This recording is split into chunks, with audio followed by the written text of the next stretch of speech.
उधर पंजाब के लुधियाना से रोंगटे खड़े कर देने वाला एक वीडियो सामने आया है। वहां रेलवे स्टेशन पर तारों में अचानक से ही आग लग गई। बताया गया कि आग तकनीकी खराबी की वजह से लगी, जिससे वहां भगदड़ मच गई। इस घटना का जो वीडियो सामने आया उसमें तारों से आग की ऊंची ऊंची लपटें उठती हुई नजर आई। देखकर ऐसा लगा मानो कि किसी ने पटाखे फोड़ दिए हों। इस घटना के बाद चीख पुकार भी मच गई। हालांकि घटना की जानकारी मिलने के बाद रेलवे प्रशासन मौके पर पहुंच गया, जिसके बाद आग पर काबू पा लिया गया। बताया गया कि जिन तारों में आग लगी उसके पास रेलवे का एक माल गोदाम मौजूद था। हालांकि गनीमत रही कि गोदाम आग की चपेट में आने से बच गया, वरना बड़ा हादसा भी हो सकता था। ऑस्ट्रेलिया के मेलबर्न से चौंकाने वाला एक वीडियो सामने आया। वहां चल रही एक लोकल फुटबॉल लीग के दौरान कुछ उपद्रवियों ने मैदान में घुसकर गोलकीपर पर हमला कर दिया, जिसके बाद वहां अफरा तफरी मच गई। मेलबर्न से आए वीडियो में मैदान पर दर्शकों की भीड़ दिखाई दी। इसी दौरान उनमें एक ने मेलबर्न सिटी टीम के गोलकीपर पर लोहे के टब से हमला कर दिया। मेलबर्न सिटी टीम ने आरोप लगाया कि यह हंगामा जानबूझकर किया गया, जिसके लिए पहले तो किसी दर्शक ने मैदान की तरफ धुआं फैलाने वाला बम फेंका और फिर अचानक कई लोग मारपीट पर उतारू हो गए। बताया गया कि इस हमले में गोलकीपर टॉम ग्लोवर के चेहरे पर काफी चोट आई, जिन्हें अस्पताल ले जाकर टांके लगवाए गए। वहीं उन्हें बचाने के लिए आगे आए मैच रेफरी से भी भीड़ ने मारपीट की, जिसके बाद इस हमले का वीडियो सोशल मीडिया पर तेजी से वायरल हो गया। कतर में फुटबॉल वर्ल्ड कप के दौरान एक बार फिर भगोड़े जाकिर नायक का भव्य स्वागत किया गया। आरोप है कि इससे पहले भी जाकिर नायक को इस्लाम का प्रचार करने और गैर मुस्लिमों का धर्म परिवर्तन कराने के लिए कतर बुलाया गया था। हालांकि भारत के कड़े विरोध के बाद कतर ने यह सफाई दी थी कि उसे कोई न्योता नहीं दिया गया था, लेकिन जिस तरह जाकिर नायक का एक बार फिर भव्य स्वागत किया गया, उससे कतर की मंशा पर सवाल उठ रहे हैं। आरोप है कि जाकिर नायक के सम्मान में वहां के लुसैल शहर की 2 इमारतों पर उसकी और उसके बेटे फारिक नायक की तस्वीर दिखाई दी। ये वो शहर है जहां फुटबॉल वर्ल्ड कप का फाइनल खेला गया था। इसके अलावा जाकिर नायक का एक वीडियो भी वायरल हो रहा है, जिसमें वो रूस के मार्शल आर्ट्स चैंपियन खबीब नूरमगोदोव के साथ दिखाई दे रहा है। गैर मुस्लिमों के खिलाफ जहरीले बयान देने वाले जाकिर नायक के साथ दिखने पर खबीब जमकर ट्रोल हो रहे हैं। इस समय जाकिर नायक ने मलेशिया में शरण ले रखी है और उसके खिलाफ युवाओं को बरगलाने, मनी लॉन्ड्रिंग और दंगे भड़काने जैसे कई गंभीर आरोप हैं।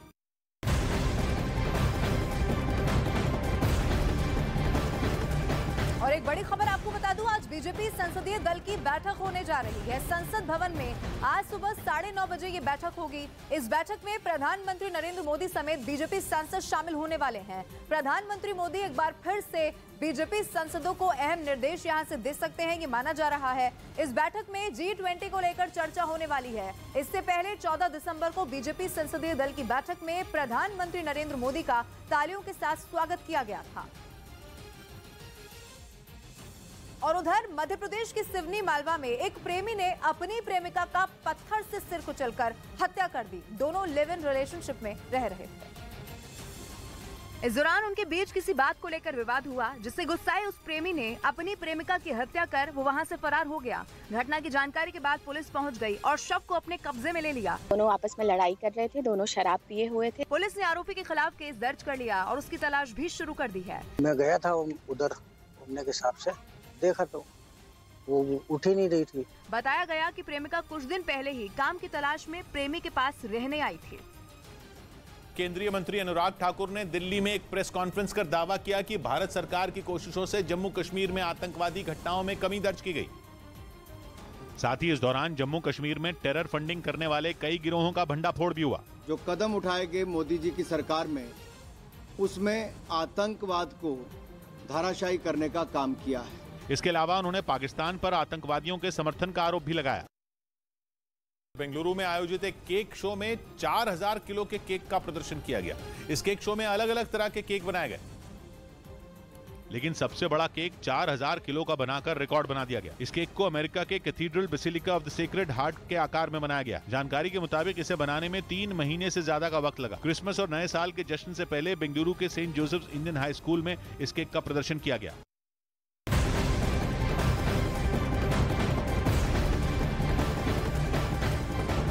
बड़ी खबर आपको बताऊं, कांग्रेस अध्यक्ष मल्लिकार्जुन खड़गे के विवादास्पद बयान पर सियासी घमासान लगातार जारी है। उनके बयान को लेकर बीजेपी ने पलटवार किया है। मल्लिकार्जुन खड़गे पर निशाना साधते हुए बीजेपी नेता दिलीप घोष ने कहा कि उम्र के साथ परिपक्वता होनी चाहिए। देश में बहुत लोगों ने बलिदान दिया था। वहीं मुख्तार अब्बास नकवी, राज्यवर्धन सिंह राठौड़ ने भी ट्वीट कर खड़गे पर निशाना साधा। ये उम्र के साथ साथ परिपक्वता होना चाहिए, बातचीत में उस प्रकार शालीनता होना चाहिए, और मुझे लगता है बातचीत के द्वारा युवा बनना चाह रहे हैं, तो ये संभव नहीं है। ठीक है, दिया है, खाली कांग्रेस नहीं है, देश के लाखों लोग कुर्बानी दिया है, उसमें सब प्रकार के सब मत के लोग था। कांग्रेस कोई पार्टी नहीं था, एक प्लेटफॉर्म था, इसलिए उसको अपना बपूती समझना ये ठीक नहीं है। जो देश के लोग बलिदान दिए हैं, सबको सम्मान मिलना चाहिए और सबका सेक्रीफाइस के कारण आज़ादी मिली है। ठीक है, वो जो बता रहे बात सही है कि इंदिरा गांधी हो या राजीव गांधी हो, ऐसे लोगों ने जरूर मतलब देश के लिए कुर्बानी दी है, लेकिन बीजेपी का कोई कुत्ता मराएगा इसी तरह का शब्द प्रयोग ठीक नहीं है। लेकिन उन्होंने जो उनका जो मतलब उनकी हत्या हुई है, वो हम सब लोग जानते हैं, वो तो इतिहास सही है। लेकिन कांग्रेस पार्टी ऐसी कोई कुछ भी भूमिका रखेगी तो आज नरेंद्र मोदी जी के नेतृत्व में बीजेपी बहुत बड़ी स्ट्रांग है, एनडीए बहुत बड़ी स्ट्रांग है। थाईलैंड की नौसेना का एक जंगी जहाज डूब गया। जानकारी के मुताबिक जिस समय यह हादसा हुआ, जहाज में 100 से ज्यादा सैनिक सवार थे, लेकिन जहाज के पलटने की वजह से वो समंदर में डूब गए, जिसके बाद उन्हें बचाने के लिए रेस्क्यू ऑपरेशन चलाया गया। थाईलैंड की नौसेना ने अपने जवानों को बचाने के लिए पूरी ताकत झोंक दी। यही वजह रही कि 75 सैनिकों को सुरक्षित बचा लिया गया, जबकि 31 जवानों की तलाश की जा रही है। जानकारी के मुताबिक थाईलैंड की खाड़ी में तूफान के दौरान जंगी जहाज में खराबी आई थी, जिसकी वजह से वो डूब गया। दिल्ली के गुलाबी बाग इलाके से रोंगटे खड़े कर देने वाला एक वीडियो सामने आया। आरोप है कि वहां एक बेकाबू कार ने 3 बच्चों को रौंद दिया, जिससे वहां अफरा तफरी मच गई। वहां से सामने आए एक वीडियो में वो कार एक बच्चे को घसीटते हुए फुटपाथ की तरफ ले जाती नजर आई। इससे पहले कि वहां मौजूद लोग कुछ समझ पाते, वो कार बच्चे को कुचलकर आगे बढ़ गई। ऐसा होते ही लोग उस बच्चे की मदद के लिए दौड़े और कार वाला भी कार से उतरकर वापस आया। आरोप है कि बैलेंस बिगड़ने की वजह से फुटपाथ पर चल रहे 2 और बच्चों को भी इस कार ने टक्कर मारी, जिन्हें इलाज के लिए अस्पताल में भर्ती करा दिया गया। वहीं जिस बच्चे को इस कार ने रौंदा, उसकी हालत नाजुक बताई गई। इधर पंजाब के अमृतसर से हैरान कर देने वाला एक वीडियो सामने आया। वहां 2 बदमाश पिस्तौल के दम पर बैंक लूटकर फरार हो गए। ये पूरी की पूरी घटना वहां लगे सीसीटीवी कैमरे में रिकॉर्ड हो गई, जिसमें वो पिस्तौल की नोक पर लूटपाट करते नजर आए। इस घटना का जो वीडियो सामने आया, उसमें कुछ हथियारबंद 2 बदमाश बैंक में घुसते हुए दिखाई दिए। एक बदमाश बैंक के गेट पर खड़ा हो गया, जबकि दूसरा बदमाश पिस्तौल दिखाकर कैश काउंटर पर मौजूद कर्मचारी से पैसे से भरा थैला लेता नजर आया। इसके बाद वो दूसरे काउंटर पर गया, जहाँ एक महिला कर्मचारी खड़ी थी। उसने उस महिला को पिस्तौल दिखाई, जिससे वो डर गई और उस काउंटर से पैसे निकालकर उस बदमाश को थमा दिए, जिसे लेकर वो अपने साथी के साथ वहां से फरार हो गया। घटना की जानकारी मिलने के बाद पुलिस भी मौके पर पहुंच गई। पहचान भी कर रहे हैं, मतलब भैया इन्वेस्टिगेटिंग अपनी असली भैया होपफुल कैसे नहीं लगता है। पुलिस ने सीसीटीवी फुटेज के आधार पर केस दर्ज कर लिया है और मामले की जांच में जुट गई है। पुलिस के मुताबिक बदमाश करीब 17 लाख रुपए लूटकर फरार हो गए। महाराष्ट्र के पुणे में मुंबई पुणे एक्सप्रेसवे पर हुए दर्दनाक हादसे में एक आदमी की मौत हो गई, जबकि 8 लोग बुरी तरह जख्मी हो गए, जिन्हें अस्पताल में भर्ती कराया गया।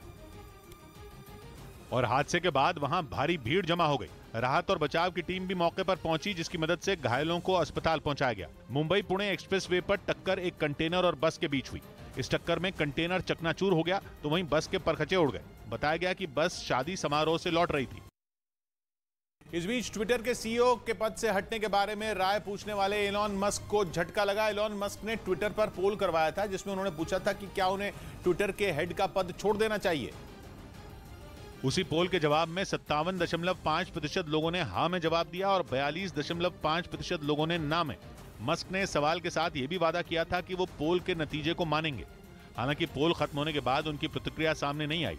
हालांकि वो ट्विटर के सीईओ के पद से इस्तीफा दे भी दें, तब भी ट्विटर के मालिक तो रहेंगे ही। इधर दिल्ली में तिहाड़ की मंडोली जेल में विजिलेंस की टीम ने छापा मारा, जिन्हें छापेमारी के दौरान जेल से 8 मोबाइल और 8 चाकू मिले। और विजिलेंस टीम ने जेल से बरामद मोबाइल और चाकू अपने कब्जे में ले लिए। छापेमारी के दौरान मंडोली जेल में तैनात 5 पुलिसकर्मियों पर कैदियों की मदद करने का आरोप भी लगा। प्रोसीडिंग शुरू कर रहे हैं। तिहाड़ जेल प्रशासन अब इस बात का पता लगाने में जुटा है कि जेल में कैदियों ने कहां और किसे कॉल किया।